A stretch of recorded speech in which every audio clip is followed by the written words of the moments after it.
Le clonage est une pratique très courante dans le secteur de l'automobile depuis des lustres. Alors, on a eu des modèles qui se différenciaient largement, c'est le cas notamment de la Peugeot 106 et de la Citroën Saxo, ou plus récemment de la Toyota Aygo et des Citroën C1, Peugeot 108. Le hic, c'est qu'on a parfois des modèles qui se différencient trop peu. C'était le cas de la Mazda 2 hybride, qui était vraiment beaucoup trop ressemblante à la Toyota Yaris, mais la marque japonaise a décidé de corriger le tir avec ce profond restylage.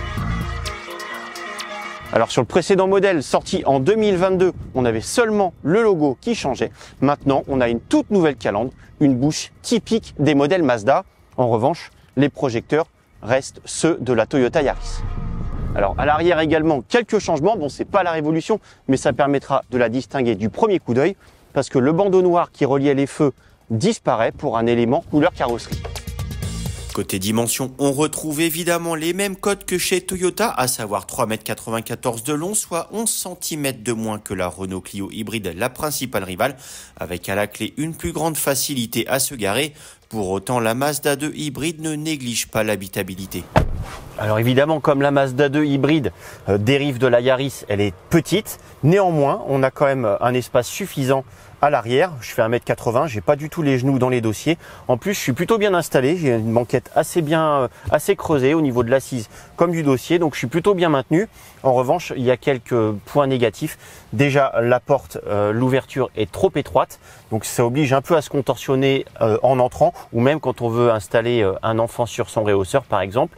Et puis par ailleurs, on n'a pas de liseuse au niveau du plafond et les rangements sont pauvres et étroits.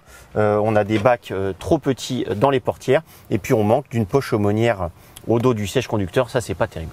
Heureusement, le coffre compense en termes de capacité d'emport avec un volume tout à fait correct de 286 décimètres cubes, soit une valeur digne de la Clio hybride avec toutefois deux bémols. Non seulement l'ouverture est étroite, mais le seuil haut forme une marche importante qui oblige à courber l'échine lors des chargements. Pour le reste, on retrouve la même présentation qu'à bord de la Yaris avec un mobilier original, joliment dessiné et solidement arrimé, ainsi que de nouveaux écrans de grande taille sur le haut de gamme, rapides dans leur calcul mais au menu complexe hélas, surtout côté instrumentation. D'un autre côté, rien à redire sur la position de conduite avec notamment des sièges au maintien parfait. Alors sous le capot, on retrouve bien évidemment la mécanique de la Toyota Yaris. Dans sa version la moins puissante, elle n'aura le droit qu'à la version 116 chevaux, mais c'est déjà amplement suffisant pour le quotidien. À aucun moment on a l'impression de manquer de puissance, y compris sur les voies rapides. C'est un ensemble qui est très agréable à la conduite. Là en ville, on a quand même beaucoup de phases en tout électrique, ce qui permet d'évoluer dans un silence assez agréable.